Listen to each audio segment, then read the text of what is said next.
How's everybody doing? There we go. Okay.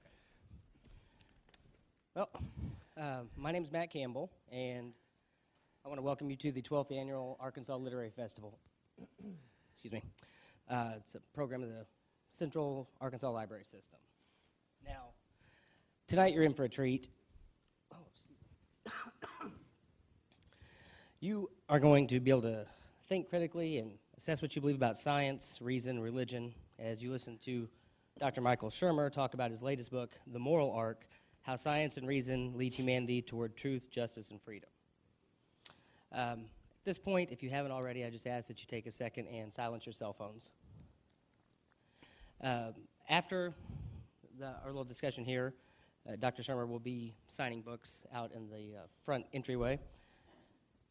They've asked me to also mention that contribution envelopes are available, and you might also consider purchasing one of the Writer's Garden tiles, which benefit the festival. You can complete a form or can visit the festival information table at the main library on Saturday. Now, a tile? A tile. You mean like the brick that goes in and it has your name on it? Yep, and they'll place it. How much is that? I'm not sure, but it has your name and your favorite author's name on it. Okay, I just bought one for the Planetary Society. Oh. Because they're cool.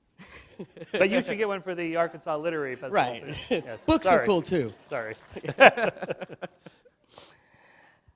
Okay, so with no further ado, and that wasn't that much ado, honestly, let's get to the reason that we're here tonight, and that's Dr. Shermer. He is the founding publisher of Skeptic magazine. He's a monthly columnist for Scientific American. He's a regular contributor to Time.com and presidential fellow at Chapman University. His 2 TED Talks have been seen by millions of people and were voted in the top 100 of more than 1,000 TED Talks. He's written multiple books, including Why People Believe Weird Things, How We Believe, The Search for God in an Age of Science, The Science of Good and Evil, and Why Darwin Matters, The Case Against Intelligent Design. Dr. Shermer received his bachelor's degree in psychology from Pepperdine University, his master's in experimental psychology from California State University Fullerton, and his PhD in the history of science from Claremont Graduate University. Please join me in welcoming Dr. Michael Shermer. Thank you. Thank you. So I thought I would just talk for 10 or 15 minutes about the book, just read a few passages, and then we were going to engage in some conversation. And then do we have time for audience? Should we leave some time for audience questions? Right around the 45-minute mark. Okay. All right, then I'll read it fast. So the book, The Moral Arc, is my latest and it's sort of an extension of my previous work talking about science and pseudoscience, science and religion, science and politics, science and economics, science and now morality. And in a way it's, because I'm also a religious skeptic, I'm an atheist, believers always want to know, well, then where do you get your morals from? If there's no God, what would you do? Or, who would you do? As some people say. They just can't seem to conceive of where you would get something like a transcendent standard of moral values without a higher being. And so that's one of the premises of the book, is that you can do that. And I ground it in evolutionary biology. That is, we have an instinct to survive and flourish. And so the survival and flourishing of sentient beings is my moral starting point. And I got that idea from Jeremy Bentham's first articulation of the animal rights arguments, that it isn't can they, animals, talk or can they reason, but can they suffer. So the idea of reducing the amount of suffering of sentient beings, of course, is what we've been doing for centuries. So the long arc of the moral universe is bending really toward survival and flourishing, away from suffering and death. And that's what I've been tracking in the book, is these declines of violence, these expansions of rights, more protection, safety, freedoms, liberty, autonomy, and so forth. So the title, of course, comes from Dr. King's speech at the end of his march from Selma to Montgomery. I thought I'd read the opening 2 pages from the book, because that's where I start. I didn't know they were making a movie about it. And it's a good film. I don't know if you've seen it yet, but I will read portions of the final speech, his famous what's called the How Long, Not Long speech. If you've seen the movie, he doesn't give that speech when he gets to Montgomery. He gives a different speech. It's like, what's the deal with that? That's one of his greatest speeches. Well, it turns out the producers couldn't get the rights from the King family to use the speech, so they just made up something. It was fine, but, it was a great speech. So it begins Sunday, March 21st, 1965, Selma, Alabama. About 8,000 people gather at Brown Chapel and begin to march from the town of Selma to the city of Montgomery, Alabama. The demonstrators are predominantly African American, and they've been marching on the Capitol for one reason: justice. They want simply to be given the right to vote. But they're not alone in their struggle.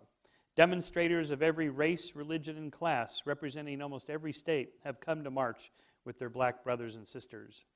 And at the front of the march is the Reverend Dr. Martin Luther King Jr., Nobel Prize winner, preacher, and civil rights activist, leading the march like Moses leading his people out of Egypt. In the teeth of racial opposition, backed by armed police and riot squads, they had tried to march twice before, but both times were met with violence by state troopers and a deputized posse. The first time, known as Bloody Sunday, the marchers were ordered to turn back, but refused, and as onlookers cheered, they were met with tear gas, billy clubs, and rubber tubing wrapped in barbed wire. They actually show this in the film. When you see it, it's like, oh, that really looks bad. The second time, they were again met by a line of state troopers and ordered to turn around, and after asking for permission to pray, King led them back. But not this time. This time, President Lyndon B. Johnson, finally having seen the writing on the wall, ordered that the marchers should be protected by 2,000 National Guard troops and federal marshals. And so they marched for 5 days, over a span of 53 miles, through biting cold and frequent rain. They marched. Word spread, the number of demonstrators grew, and by the time they reached the steps of the Capitol in Montgomery on March 25th, their numbers had swelled to at least 25,000. But King wasn't allowed on the steps of the Capitol. The marchers weren't allowed on state property. Actually, in pretty much every source you ever read about this, it says, and on the steps of the state capitol, he delivered his famous speech. He didn't, and you can see there's pictures, aerial pictures, and you can see he's on this flatbed truck parked in front because sitting in the Capitol dome like Pontius Pilate, Alabama Governor George Wallace refused to come out and address the marchers, and Dr. King delivered his speech from a platform constructed on a flatbed truck parked on the street in front of the building. And from that platform, King delivered his stirring anthem to freedom, first recalling how they had marched through desolate valleys, rested on rocky byways, were scorched by the sun, slept in the mud, and were drenched by rains. The crowd, consisting of freedom-loving people who had assembled from around the United States, listened intently as Dr. King implored them to remain committed to the nonviolent philosophy of civil disobedience, knowing that the patience of oppressed peoples wears thin and that our natural inclination is to hit back when struck. He asked rhetorically, how long will prejudice blind the visions of men, darken their understanding, and drive bright-eyed wisdom from her sacred throne? How long will justice be crucified and truth bear it? In response, Dr. King offered words of counsel, comfort, and assurance, saying that no matter the obstacles, it wouldn't be long before freedom was realized because, he said, quoting religious and biblical tropes, truth crushed to earth shall rise again. No lie can live forever. You shall reap what you sow, and the arc of the moral universe is long, but it bends towards justice. Anyway, you can just, if you Google that, it's on YouTube, you can see it. It's really quite good. It was one of his greatest speeches of his career and arguably one of the greatest in the history of public oratory. And it worked. Less than 5 months later, on August 6, 1965, President Johnson signed the Voting Rights Act into law. It was just as Dr. King had said, the arc of the moral universe is long, but it bends toward justice. So it turns out he actually got this theme, this idea, from a Unitarian preacher in 1853, Theodore Parker, on the eve of the abolition of slavery by force of war, in which so this is a bit of optimism. We're still in the middle of slavery here. I do not pretend to understand the moral universe. The arc is a long one. My eye reaches but little ways. I cannot calculate the curve and complete the figure by the experience of sight. I can divine it by conscience, and from what I see, I am sure it bends towards justice. So that's that's the theme, and I think that's right. But we don't have to define it by conscience. We can actually measure it and track it through data, through science. So the subtitle, How Science and Reason Lead Humanity Toward Truth, Justice, and Freedom. I mean, first, science. We use science to track what's going on. How do we know what's happening in the world? And if you just follow the headlines, it seems like things are bad and getting worse. Of course, that's the job of the media, is to report the bad events of the day. So, racial tensions and collisions between police and African Americans in inner cities, and Syria, civil war, and ISIS, and it does seem pretty bad. And I have to admit, I have to sort of remind myself, oh yeah, Shermer, that's right, remember your book. Because I watch the news too and go, oh crap, this is really looking bad. And but good to remember that racial tensions were much worse in the 40s, 50s, and 60s between the police and inner city African Americans, for example. Or you take someone like where I'm from Los Angeles, where we're big Clippers fans. We're in the playoffs. The former owner is Donald Sterling, and this story became a national story. But just think about this in context, because this was portrayed as like, you see, America is just as racist as we've ever been. Nothing's gotten any better. But if you think about this, this guy, in the privacy of his mistress's home, complains about African Americans coming to his game, and it wasn't even clear that it wasn't related to his just being jealous about her. In any case, she leaked it, and it's on TMZ, and then it's everywhere, and he has to sell the team, and scorn is heaped upon him, and so forth. Well, most old guys back in the 40s and 50s and 60s, they thought like that. I know, because my dad, he was in the war, in the Pacific War, so he talked about Japanese like some people talk about African Americans or Jews or whatever. It was just pretty common to express those sorts of things. Throw-off lines like Jackie Gleason's character, Ralph Crandon in The Honeymooners. Remember how he used to joke about hitting his wife? One day, Alice, one day, to the moon. Of course, Ralph was he was a pussycat. He would have never hit his wife. But the idea that the script writers would write into it, just a throw-off line like that. I'm going to beat my wife. Last week I was speaking at a Sunday assembly. It was, it was Sunday actually. Yeah, it's funny how that works. It's sort of a church for atheists, which is sort of a weird idea. It's like, I don't really like church anyway, even if I was a believer. But so they sang hymns to Newton and this sort of thing. It's sort of funny. Praise Newton. But they had a live band. They had live music. And so as a tribute to the book, they played the McCartney-Lennon, the Beatles song, It's Getting Better All the Time. You've got to admit it's getting better all the time. Well, Lennon and McCartney had an interesting relationship. There was a little bit of tension there where they would play off each other. And Lennon got tired of McCartney's sort of schmaltzy love songs. They're a little too positive for the realities of the world. So he would throw in lines just to kind of put it. Remember the line? You got to admit it's getting better all the time. It can't get much worse. That's Lennon's line. But anyway, that wasn't it. In the next stanza, Paul sings, I used to be cruel to my woman. I'd beat her and keep her apart from the things that she loved. And they had these words on the screen. I'm like, oh my God, I beat my woman? Sir Paul? Whoa. I mean, would he write that today? I don't think so. Again, those little things that we notice that accumulate over time once you start paying attention to it. Whereas, you just don't even really think about it as it's happening. So that's the idea of changing language and to change attitudes. And the coming out campaigns by gays that is now being emulated by atheists and secularists. Yesterday was secular coming out day. Just to say, hey, I'm a secularist. Look, and I'm a normal person, sort of. And the idea behind that is that we want to change people's thinking through ideas. Another reminder of that, how far we've come. So I have various chapters on on civil rights, and, women's rights, gay rights, animal rights. The women's right movement on the right to vote is an interesting story that I write about. At long last in 1920. So this was, okay, at long last in 1920, the 19th Amendment, originally drafted by Susan B. Anthony and Elizabeth Cady Stanton in 1878. So 1920. So you can see how fast the gay rights movement is coming about now compared to this is, almost half a century. Was passed by a single vote, thanks to the 24-year-old Harry T. Byrne, a Tennessee legislator who had originally intended to vote against his state ratifying the amendment, which needed the ratification of 36 of the then 48 states to pass. But he changed his mind because of a note from his mother. Dear son, hurrah and vote for suffrage. Don't keep them in doubt. I noticed some of the speeches against. They were bitter. I have been watching to see how you stood, but I have not noticed anything yet. Don't forget to be a good boy and help Mrs. Cat put the rat in ratification, your mother.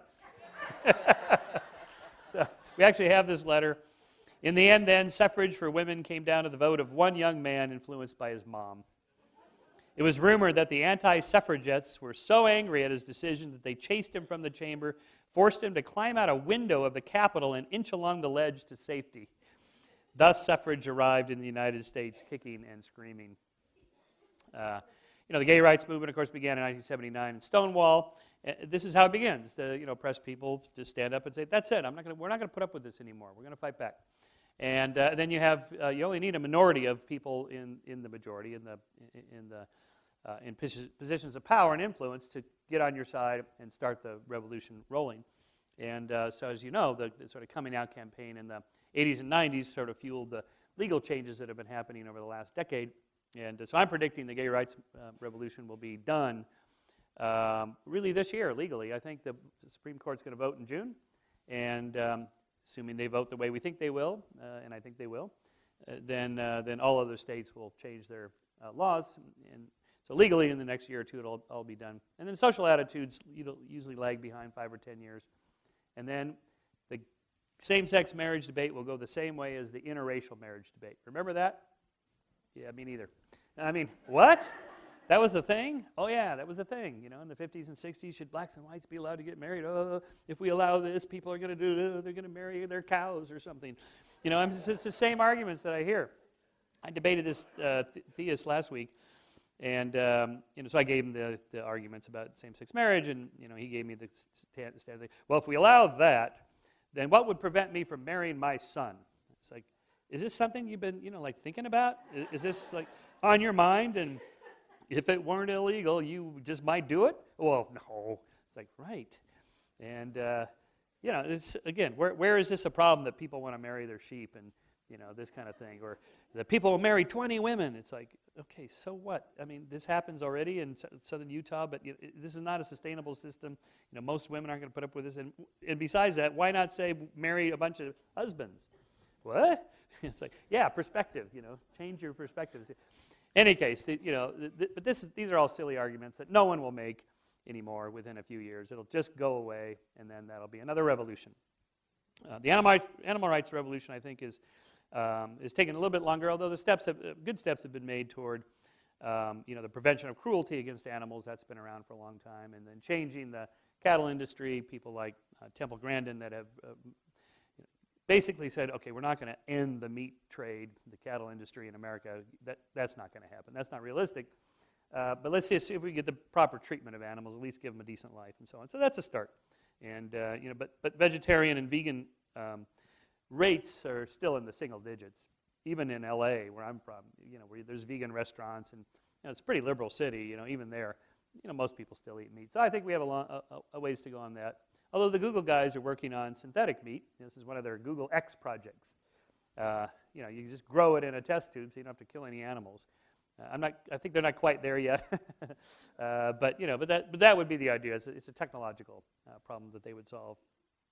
And then, of course, what's the source of all this moral progress? I claim in the subtitle that it's science and reason, by which I mean ever since the scientific revolution, Copernicus, Galileo, Newton, discovering that the universe is governed by laws that are understandable and principles that we can outline and predict and write mathematical equations for that govern the world, then thinkers after that all strove to understand the laws and principles that govern social life. The economy, political systems, states, legal systems, and so on. All the great works in the Enlightenment that we think of, and all the great natural philosophers, people like Thomas Jefferson and Thomas Paine, and John Locke, and Immanuel Kant, and Thomas Hobbes, David Hume, Adam Smith. These were all scientists. Adam Smith was the first to write a book that what we call economics. There was no economics. And everybody thinks his book was titled The Wealth of Nations. That's not the title of his book. It's an inquiry into the nature and causes of the wealth of nations. It's a scientific book. Instead of just thinking, well, the economy is, no one even thought of the economy as a thing. Like, well, times are tough because of the economy. We say stuff like that. Or the economy took a turn today. Like it's a thing, like it's a causal vector. That's right, it is. But no one thought of it that way until these scientists said, let's stop moralizing about it and treat it as just a thing to solve and a problem to understand. And so that's what I mean. Democracy is an experiment. It's like you run the experiment for a few years, you tweak the variables, and you run it again. Those are called elections. You throw the bums out, you bring some new bums in and see how they do, and you keep trying things like that. That's like an experiment. Anyway, that's what I mean by using reason and science to solve problems rather than moralizing about it. And then, of course, I deal with the problem of evil and the Nazis. Whenever you debate a theist, they must have like a written rule book somewhere where you have to bring up the Nazis in the first 5 minutes. It's required. The Hitler word has to come up. How do you explain Hitler? Okay. How do you know Hitler was bad? You don't know that he's bad, and you need me to explain this to you? I mean, really? Anyway, so then I'll just read the final passage from the book, and then we can have a discussion here. So I end the book where I start with Dr. King. In one of his other speeches, just before he gave his last speech, I've been to the mountaintop, where he was assassinated on April 3rd, 1968. But before that, he wrote, each of us is two selves. The great burden of life is to always try to keep that higher self in command, and every time that old lower self acts up and tells us to do wrong, let us allow the higher self to tell us that we were made for the stars, created for the everlasting, born for eternity. Well, I'm not a Baptist preacher, as you noticed, so I kind of respond to Dr. King this way, that we are in fact made from the stars. Our atoms were forged in the interior of ancient stars that ended their lives in spectacular paroxysms of supernova explosions that dispersed those atoms into space, where they coalesced into new solar systems with planets, life, and sentient beings capable of such sublime knowledge and moral wisdom.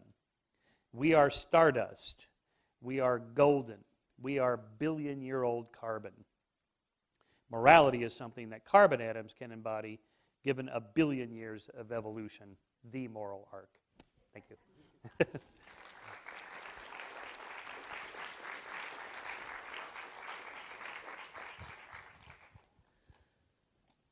One thing that jumped out in the book, there's the whole chapter about how religion in and of itself can't lead to this better society that science can. So you sort of take that on just directly instead of leaving it implied in the background, which it's a fantastic chapter. But you note that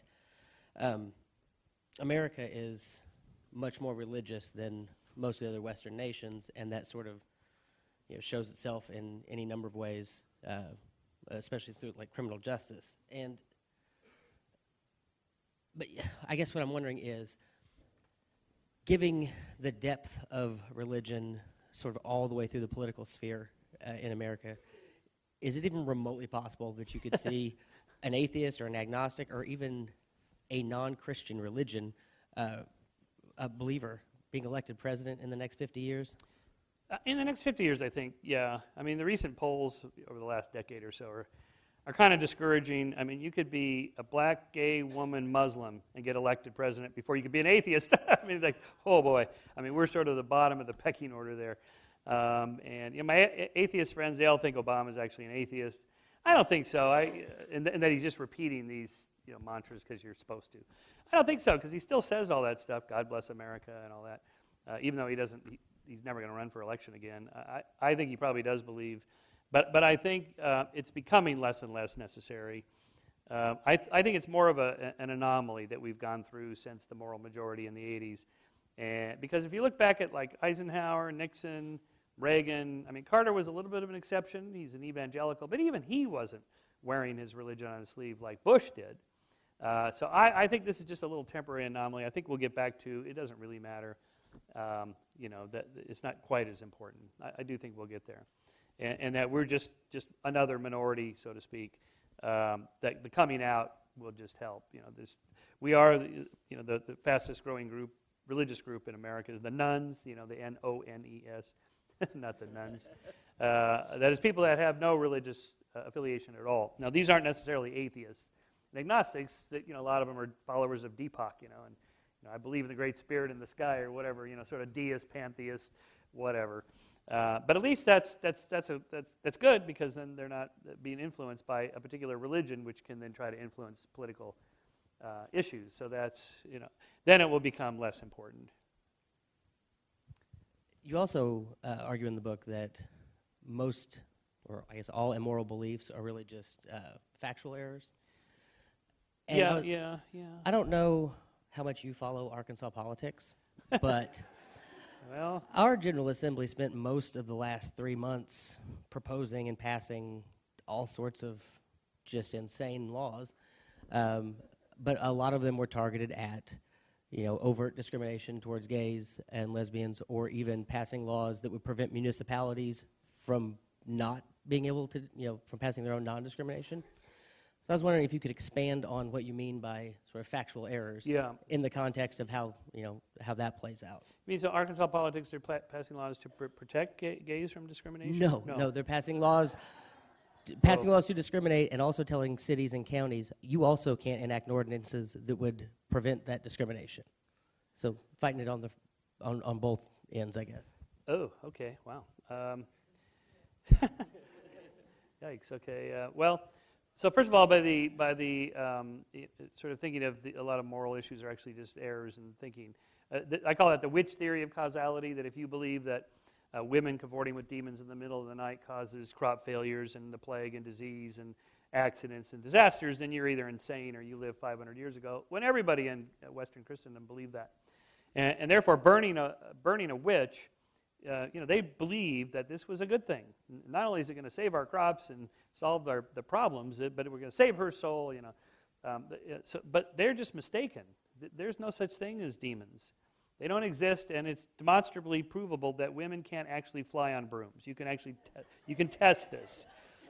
So just the idea that the Jews caused the plague or poison wells or kill Christian children for the blood from matzah, or they killed Jesus. I mean, this is the dumbest idea that the Jews killed Jesus. Wait, he was Jewish. Oh yeah, right. And that Judas turned him in. It's like, but he had to die for your sins, right? Yeah. Because we all are original sinners. Because that audacious autodidact Eve, she went and learned something. And then she inveigled the unsuspecting Adam to learn a little bit himself, and then all things went to hell in a handbasket. Okay, so, so this idea is just crazy. If anything, if you really believe that because of this original sin, we're born in sin and you have to be saved by Jesus, then you should be thanking the Jews or Judas or the Romans or whoever for doing it, because it was God's plan in the first place.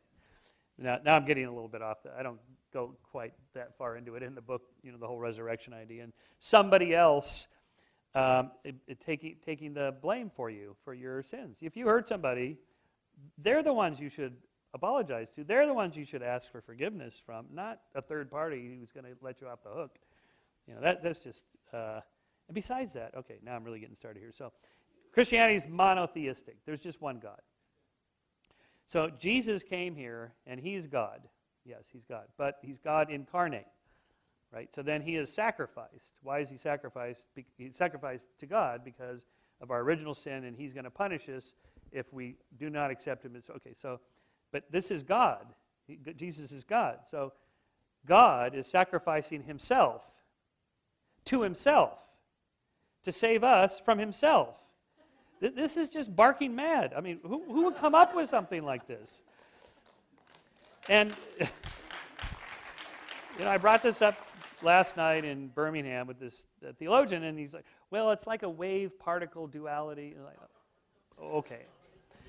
Anyway, I know, because I took classes in this when I was at Pepperdine, and, they have ways of sort of working around that, but it's a huge identity problem, I think. But morally speaking, really, if you harm somebody, you owe them restitution. This is why I have a chapter on justice. The criminal justice system is typically based on a sort of religious retribution. This is called retributive justice. People should be given their just deserts for their crimes. Lock them up and punish them. That's what torture was about. We've abolished torture now, sort of. We now practice enhanced interrogation. But anyway, but torture is illegal in all Western countries in the world. Almost all countries have outlawed torture. The reason torture was employed was not so much that we're going to get the information we need from this person, the confession or whatever, although they did believe that, but that they deserve this. So the death penalty, which was also employed everywhere, you could get the death penalty for over 220 crimes in America and in England at the time of the Revolution, say the late 18th century. 220 crimes. I mean, this, like robbing a rabbit warren, pickpocketing, insulting the king or queen, disobedient children. Well, that one's not a bad one. No. This was just insane, and they didn't just kill them. I mean, the guillotine was was considered to be a more humane way of doing it. Okay, like we're going to kill these people. Let's reduce the suffering as much as possible by getting it to end as quickly as possible by just severing the head. And so that was considered an improvement because the whole point of the suffering was to make it go on for as long as possible before they die. That's this old religious idea. So there's now afoot a movement called restorative justice. We're going to restore the harm that's done. The person should, has to pay back what they did and understand why it was bad. And now this doesn't work for like serial killers or something, but people that burgle somebody's house and 15-year-old kid or something. You want to return them back into society, make them good citizens. The only way to do that is not locking them up for 30 years. That's not going to do it. That'll make it worse. So anyway, that's the idea of a rational justice system is moving away from a religious justice system. And that actually kind of leads to the other question I had was, I guess the most obvious way that science has sort of made a more humane criminal justice system is through the advent of DNA testing and some of the exonerations. But for some reason in America, despite the fact that we've had these hundreds of innocent people exonerated, and then the logical conclusion that follows of, damn, we probably executed innocent people in the past. For sure, yeah. Yeah. There's this real slow movement to try to get rid of the death penalty here, even though we're the only country, Western, civilized country that still has it. And I wonder what you think that is. Does that go back to religion still? Yeah, well, for sure the death penalty has its roots in that. It will probably be gone by 2025 to 2030, probably about 2030. We won't have it anymore. Most inmates on death row die of old age in America. In California, I think the last person we executed was like 1992. I used to be in favor of the death penalty, actually. This is one of the things I changed my mind about when I was researching this book, and gun control, too. But the death penalty, I was always sympathetic to the families of the victims. It seemed like, this is the ultimate loss, and this guy did it, and, strap him on to old Sparky and fire it up. I mean, let this guy, I understand the pain that families go through. But, A, it gives the state too much power, I think, and B, they get it wrong. There's a lot of still corruption and racism and issues in the criminal justice system. The Innocence Project, over 220, I think 300 maybe? I forget what the number is. 200 something have been exonerated. That probably means hundreds, if not thousands, over the course of a couple centuries have been executed wrongly. In the old days, the whole point of torturing was get them to confess, and then you kill them. And we know now that torturing somebody, they'll say anything to stop the pain, so it doesn't work. And anyway, so I think we're the last country in the Western world that will abolish it, and that's coming. If you take, it's only really Texas, Florida, and Ohio that do it regularly, and even there they botch it. Remember the stories in the last few months of the botched executions, which is a really weird way to describe it because they killed the guy. It wasn't botched. He's dead. They did it. But what they mean is, in terms of our sensitivities about suffering, the guy suffered. The whole point was, that there's no cruel and unusual punishments of the suffering. They couldn't get the needle in there, and then they had the wrong dosage. I mean, it was just insane. I've been a dog owner my whole life, And I've had to euthanize some of my dogs. It's a terrible thing. It's really sad. You take him in on the blanket, and they give him a shot, and he falls asleep. They give him a second shot. His heart stops. It's over in about 3 minutes. Just take these guys to the vet. I mean, these guys know what they're doing.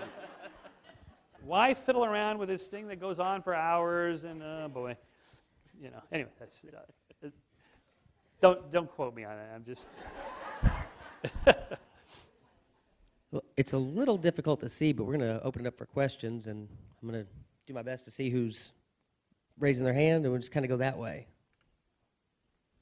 Oh, that's wonderful. Science. Yeah. Yeah.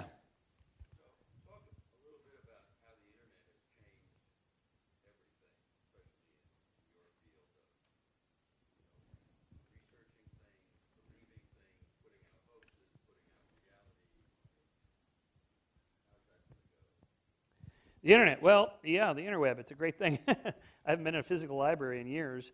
Pretty much get everything you want, either online or Amazon. But in terms of long-term, in terms of moral progress, I think I like the Google X projects, where another one is to make the entire world wireless, and that every single person on the planet has an internet device, some smartphone or iPad or anything, something. And then access to the internet and access to Wikipedia. Essentially, you have every person with all knowledge for free, instantly. Today, a Maasai warrior with a smartphone has, I don't know, it's something like orders of magnitude more information than President Clinton had in the 90s. And this will continue. And so I think that's a huge game changer, politically, economically, socially, morally. I think that's the way to go. I do worry about cyber attacks and all that. That's another problem. But every technology has, blowback, and so you just have to deal with that. Here. Like cyber, you mean cyber war? ISIS, yeah. ISIS is using social media, and I think Twitter and Facebook have not been very swift at getting on top of these guys. I mean, they open accounts, they shut them down, they open accounts under new names. And I think those companies, well, they're for-profit companies, they don't have to do what the government tells them to do, but it would be good for all of us if they helped work on it.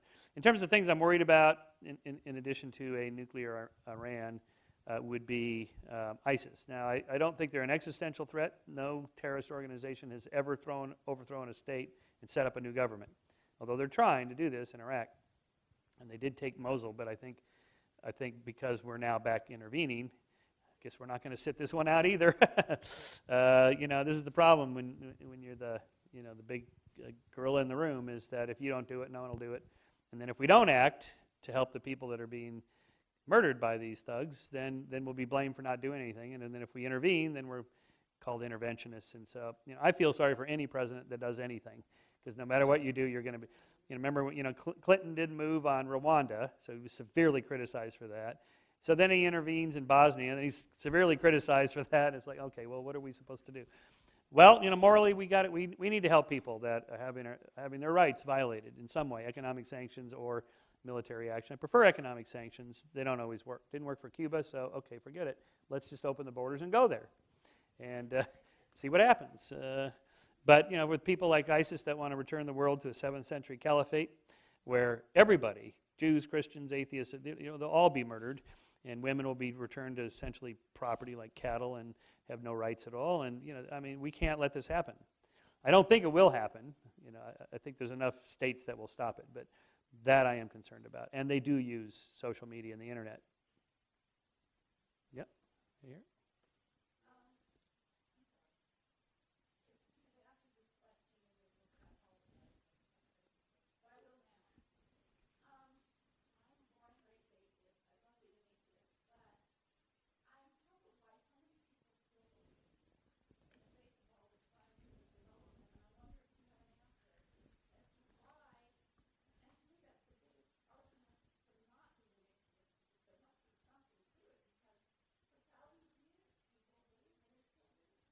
Yeah, well, for thousands of years, people believed in witchcraft, and now they don't.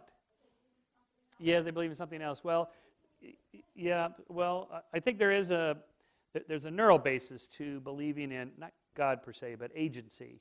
of hidden forces that act with agency on the world. I think in my previous book, The Believing Brain, I have a theory about this. But generally speaking, I don't think there's a God module. I don't think we were born to believe in God. But God is a subset of this other stuff, this sort of invisible forces at work kind of thing that we do, agency detection that our brains employ.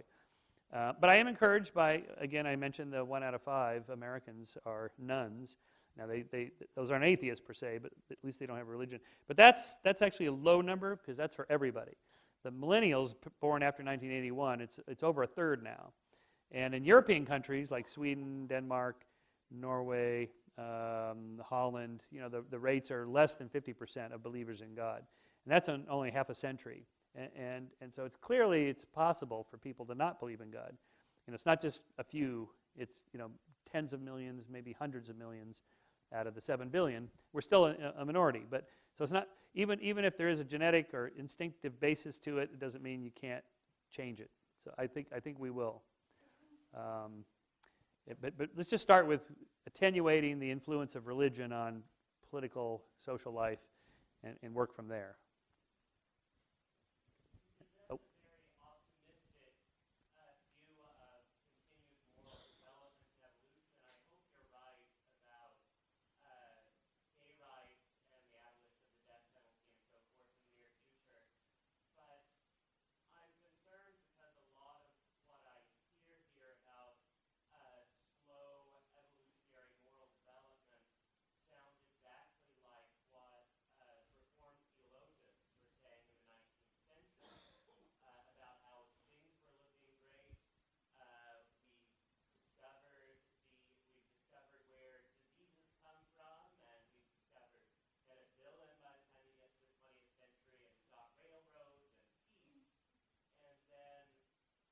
All hell breaks loose. Yeah.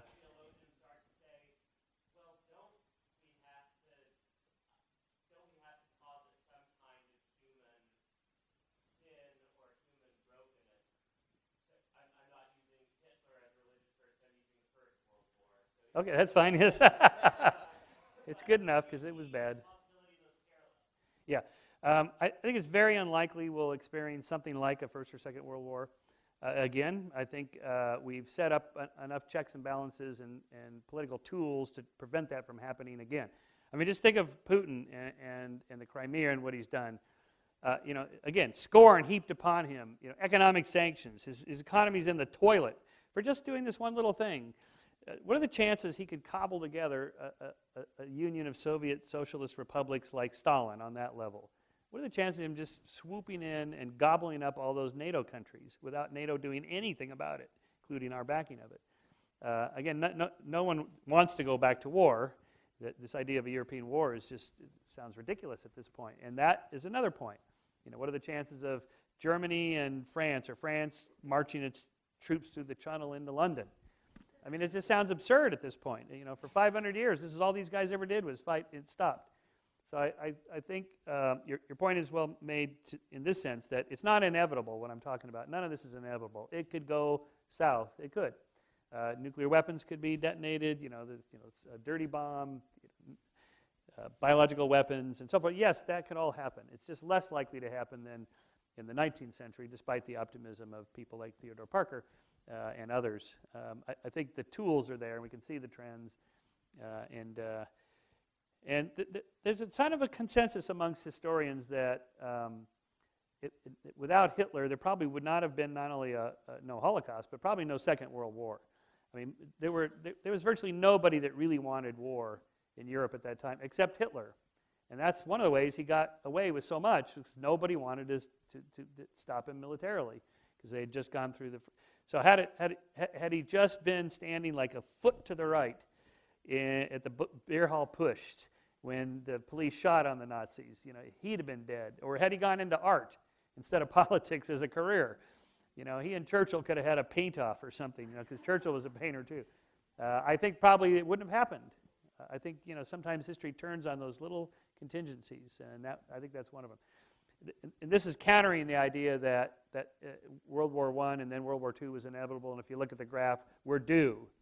See, this is sort of this false hydraulic theory of violence, that it's building up inside of us and I'm just ready to explode.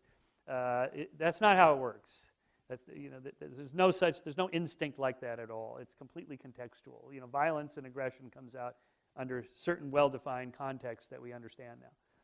The rage circuit explodes, and you just lose all control and so on. It's not like you're just sitting there going, oh, I'm just gonna blow up here at any second. It's not like, and so countries don't do that. They're not sitting there ready to go to war. So anyway, that's my thoughts on that. Yeah.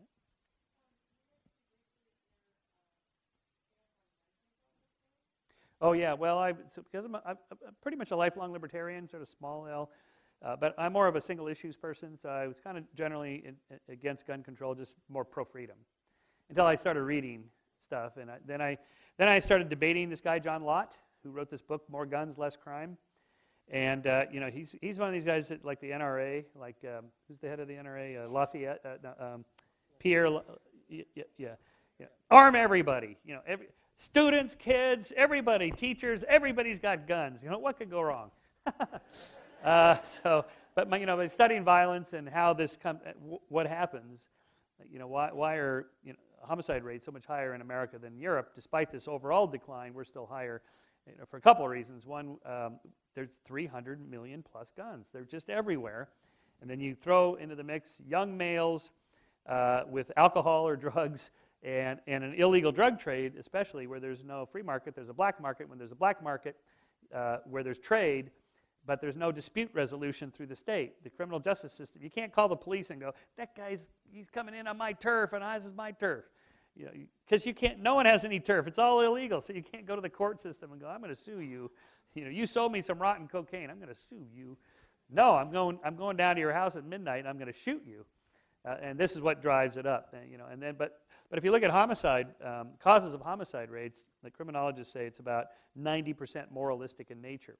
That is, most of them have to do with jealousies or honor, or he scratched my car, he embarrassed me in front of my girlfriend, I caught her sleeping with my friend, so on. This explosive rage, and so if you just have fists or a knife, someone is less likely to die. If you have a gun, then they're more likely to die. It's another reason why suicide rates are so much higher here too, because a lot of suicides are just, I sort of tried something half-assed, and because I was feeling super depressed. But if you have a gun, there's no half-assed about it. You're just dead. And anyway, so so I thought, well, some gun control measures seem reasonable. Background checks, limitations on the size of clips. My wife's from Germany, so no one has guns there. Of course, they have a different background than we do with fringe elements having guns. Okay, but no the European. This is a non-issue. It's amazing when you go to Europe. Nobody has guns. No one talks about it. No one cares, and no one's going around going, "Oh, what if the Nazis come? We won't have our guns." Even the ex-Nazis aren't saying that. It just doesn't. But here, I just mentioned in my debates with Lott, clip limitations on the clip size, background checks so crazy people don't have guns, just a couple other little things. And you'd think I said on the stage, and furthermore, I think we should burn the Constitution, ban the whole Second Amendment, get rid of it. And so, whoa, because people are very passionate about their guns, this especially in Texas. Oh boy. Yeah. Yeah. Yeah.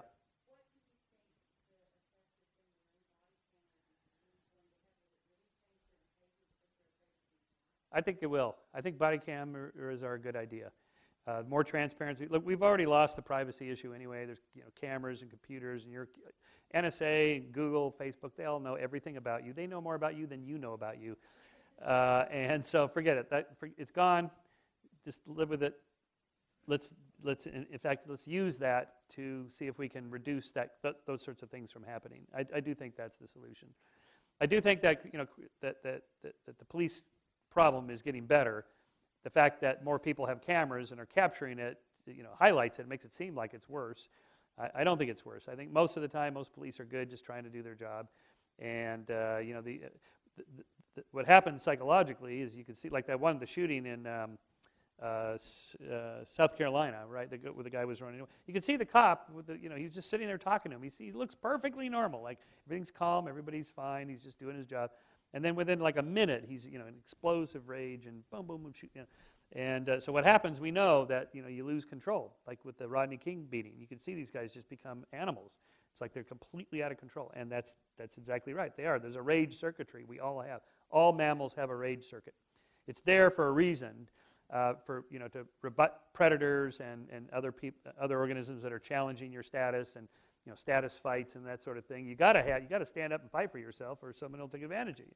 So this is a good thing. But then it gets hijacked under certain circumstances, and the rage, boom, out of control. So police have to have guns. So cameras, that's the solution. Yep.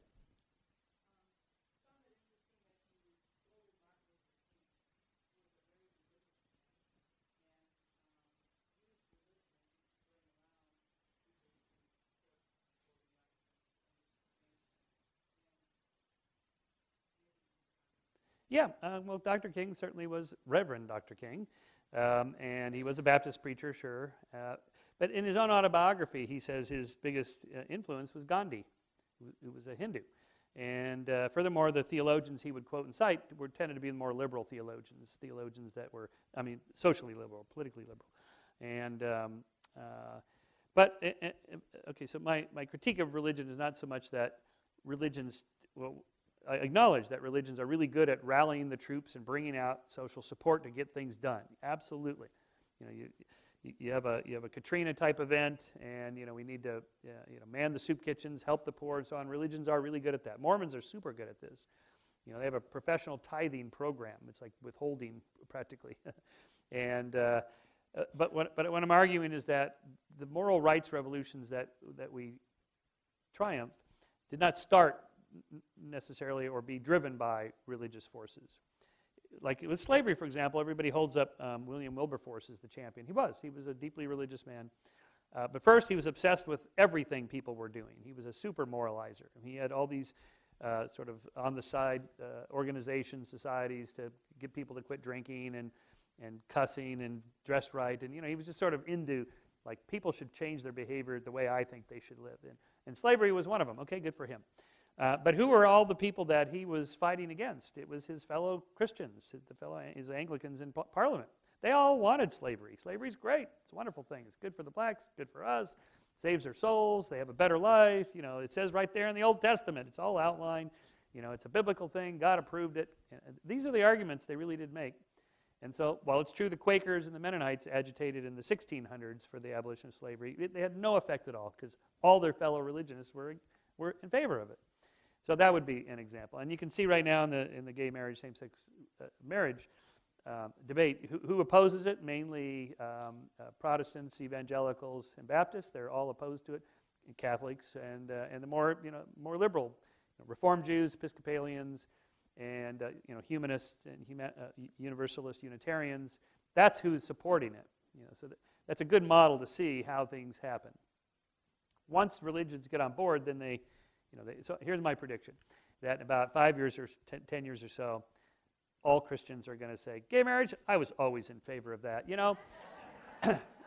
We made that come about. That Episcopalian minister, that was our guy. Yeah. And, God loves everybody. Okay, fine, whatever it takes. But, I have the data here showing the curves and the surveys from, Gallup showing you were against it in 1995, 2000, 2005. Even Obama didn't change his mind until 2012. Well, officially, He said he was against gay marriage in 2008, but he was campaigning, so you never know. We've got time for one more question.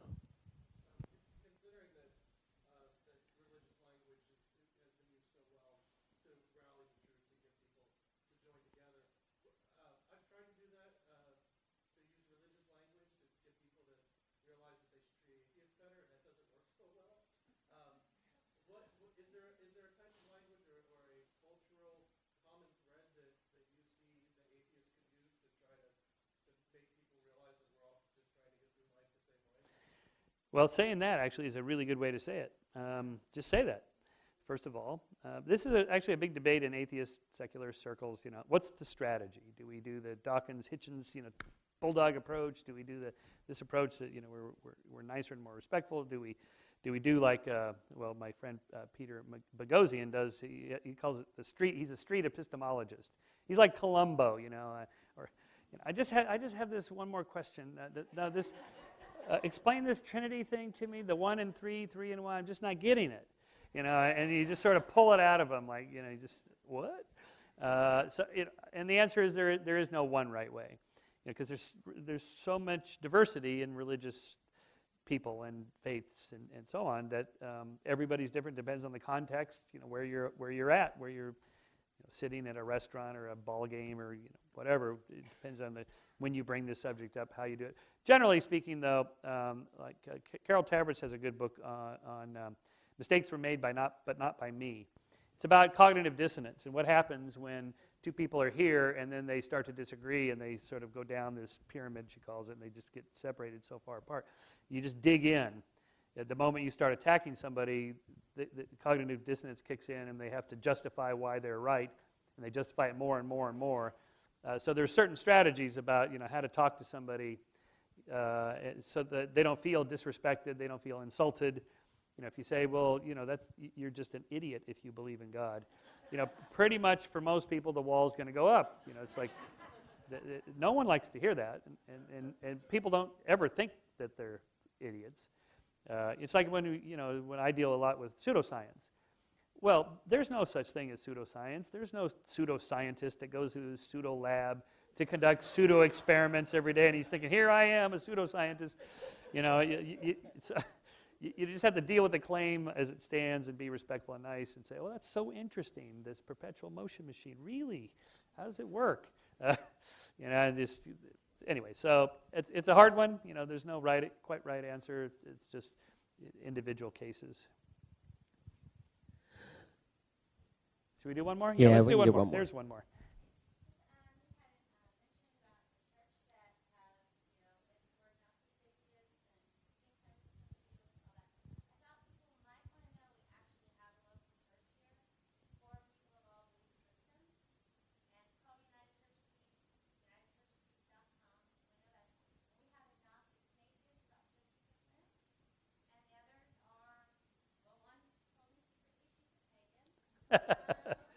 Hallelujah.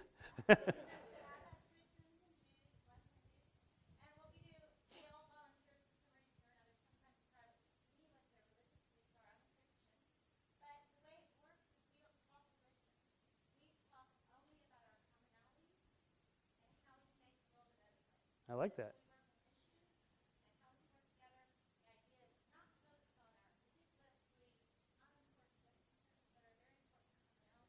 Yeah. Yep. What's the web page again? Okay. Everybody Google that. No, that's great. I like that. That's really uplifting. If all religious people were like this, then we wouldn't have a problem. I wouldn't have to write books like this. I mean, this would be a non-issue. And hopefully that is the future of religion, that sorts of blending, maybe. Maybe you've started a trend here. By the way, I have an idea of what to do with all those churches. There's a bunch of churches in Europe that are shutting down because no one goes to them anymore. And I ran into one in The Hague a couple weeks ago on my European book tour. It's this huge, beautiful cathedral, and I wanted to go in. I love to go in and see cathedrals. They're really quite moving. And the doors were all locked, and then I sort of walked around the whole thing, and on the side, the poster on the front door was a big picture of a corporate banquet inside this church with a 800 equivalent of an 800 number, saying basically, this place is for rent. I thought, hey, this is what they could do with churches, rent them out to corporations to give parties. The Vatican could be, just a fantastic art museum and a place to have musical events and stuff like that. We don't have to tear it down. There's a lot of beautiful things that religions have done. Let's just accommodate them in that way. Get rid of the crazy religious ideas and use the buildings. All right, well, as I mentioned, Dr. Shermer will be out here. There's books that you can purchase, copies of The Moral Arc, and he'll be signing books. And take just a second to get out there. And I just you know, Thank you. Thank you for Thank coming. you. Thank you so much. Thank you. I appreciate that. Thank you. Thanks.